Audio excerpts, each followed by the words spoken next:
The Goose Girl. There lived once an old queen whose husband had been dead many years. She had a beautiful daughter who was promised in marriage to a king's son living a great way off. When the time appointed for the wedding drew near, and the old queen had to send her daughter into the foreign land, she got together many costly things, furniture and cups and jewels and adornments, both of gold and silver, everything proper for the dowry of a royal princess, for she loved her daughter dearly. She gave her also a waiting gentlewoman to attend her and to give her into the bridegroom's hands. And they worked each to have a horse for their journey. And the princess's horse was named Falada, and he could speak. When the time for parting came, the old queen took her daughter to her chamber, and with a little knife she cut her own finger so that it bled, and she held beneath it a white napkin, and on it fell 3 drops of blood. And she gave it to her daughter, bidding her take care of it, for it would be needful to her on the way. Then they took leave of each other, and the princess put the napkin in her bosom, got on her horse, and set out to go to the bridegroom. After she had ridden an hour, she began to feel very thirsty, and she said to the waiting woman, "Get down, and fill my cup that you are carrying with water from the brook. I have great desire to drink." "Get down yourself," said the waiting woman, "and if you are thirsty, stoop down and drink. I will not be your slave." And as her thirst was so great, the princess had to get down and to stoop and drink of the water of the brook, and could not have her gold cup to serve her. "Oh dear," said the poor princess, and the 3 drops of blood hurt her, and said, "If your mother knew of this, it would break her heart."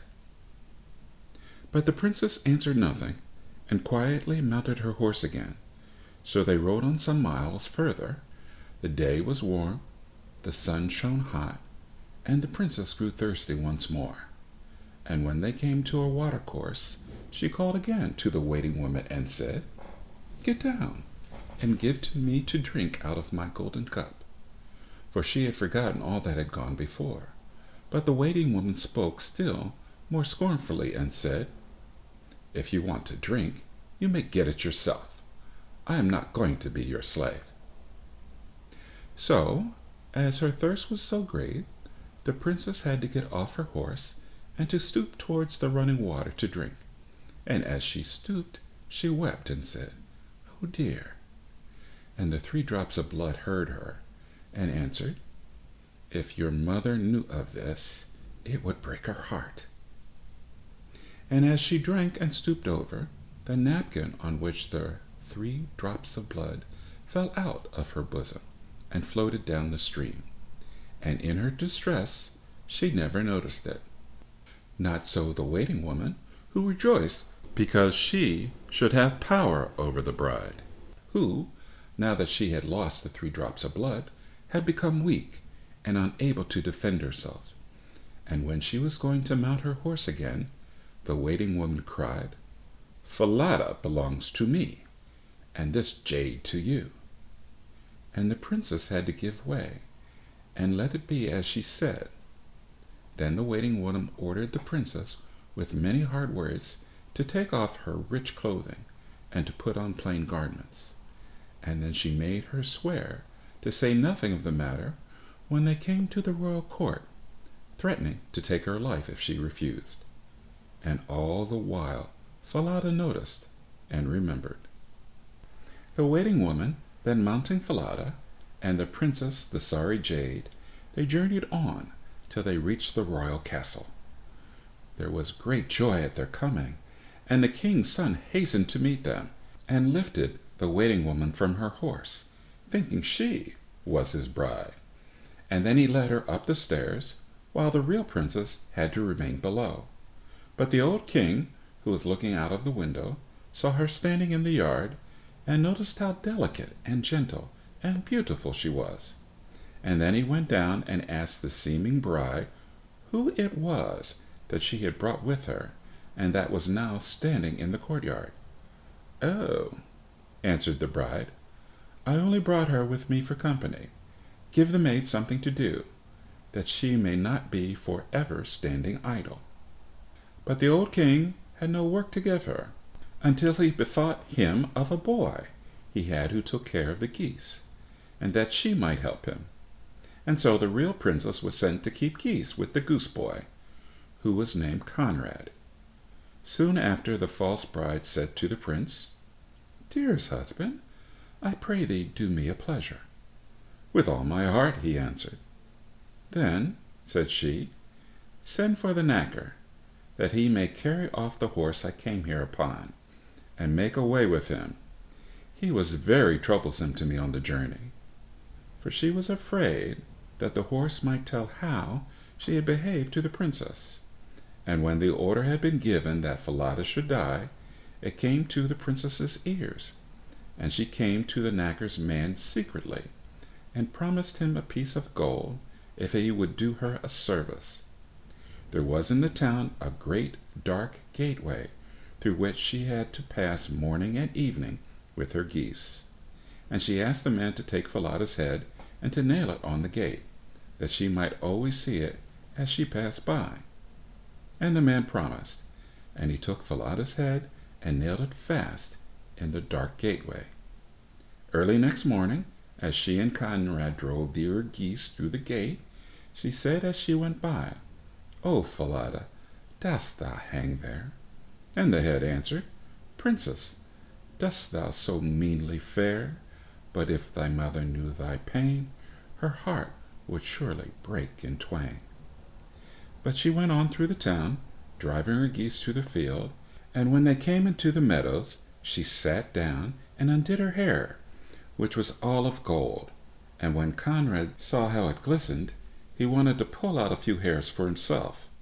And she said, "O wind, blow Conrad's hat away.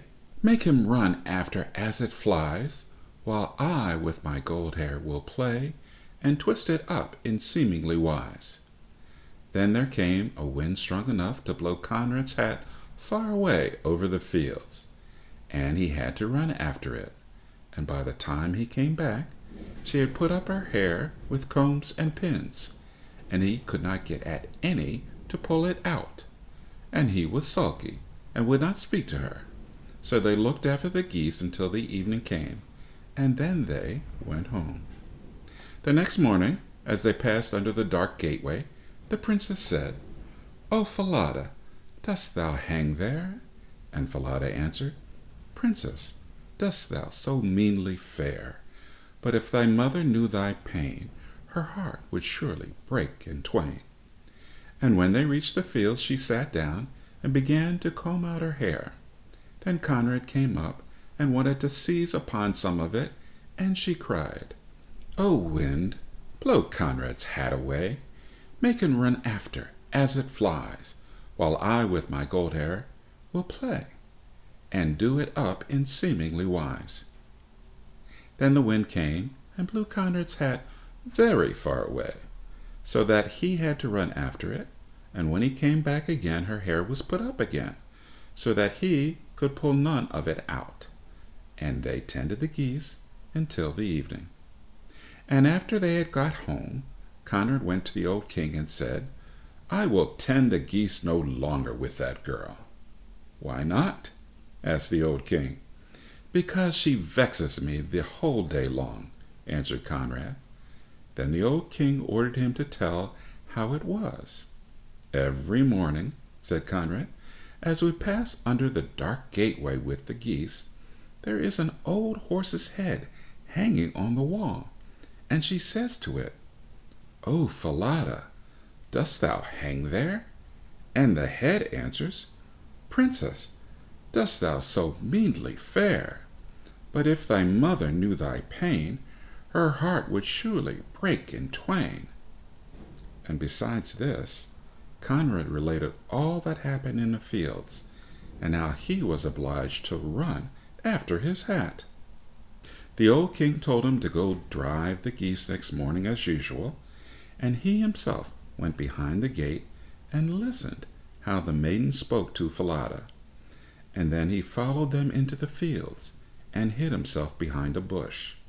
And he watched the goose boy and the goose girl tend the geese, and after a while he saw the girl make her hair all loose, and how it gleamed and shone. Soon she said, "O wind, blow Conrad's hat away, and make him follow as it flies, while I with my gold hair will play, and bind it up in seemingly wise." Then there came a gust of wind, and away went Conrad's hat, and he after it, while the maiden combed and bound up her hair, and the old king saw all that went on. At last he went unnoticed away, and when the goose girl came back in the evening, he sent for her, and asked the reason of her doing all this. "That I dare not tell you," she answered, "nor can I tell any man of my woe, for when I was in danger of my life, I swore an oath not to reveal it." And he pressed her sore, and left her no peace. But he could get nothing out of her. At last he said, "If you will not tell me, tell it to the iron oven," and went away. Then she crept into the iron oven, and began to weep and to lament, and at last she opened her heart and said, "Here I sit forsaken of all the world, and I am a king's daughter, and a wicked waiting woman forced me to give up my royal garments and my place at the bridegroom's side. And I am made a goose girl, and have to do mean service, and if my mother knew, it would break her heart." Now the old king was standing outside by the oven door listening, and he heard all she said, and he called to her and told her to come out of the oven. And he caused royal clothing to be put upon her, and it was a marvel to see how beautiful she was. The old king then called his son, and proved to him that he had the wrong bride, for she was really only a waiting woman, and that the true bride was here at hand, she who had been the goose girl. The prince was glad at heart when he saw her beauty and gentleness, and a great feast was made ready, and all the court people and good friends were bidden to it. The bridegroom sat in the midst with the princess on one side, and the waiting woman on the other. And the false bride did not know the true one, because she was dazzled with her glittering braveries. When all the company had eaten and drunk and were merry, the old king gave the waiting woman a question to answer, as to what such an one deserved, who had deceived her masters in such and such a manner, telling the whole story, and ending by asking, "Now, what doom does such an one deserve?" "No better than this," answered the false bride, "that she be put naked into a cask, studded inside with sharp nails, and be dragged along in it by 2 white horses from street to street, until she be dead." "Thou hast spoken thy own doom," said the old king. "As thou hast said, so shall it be done." And when the sentence was fulfilled, the prince married the true bride, and ever after they ruled over the kingdom in peace and blessedness.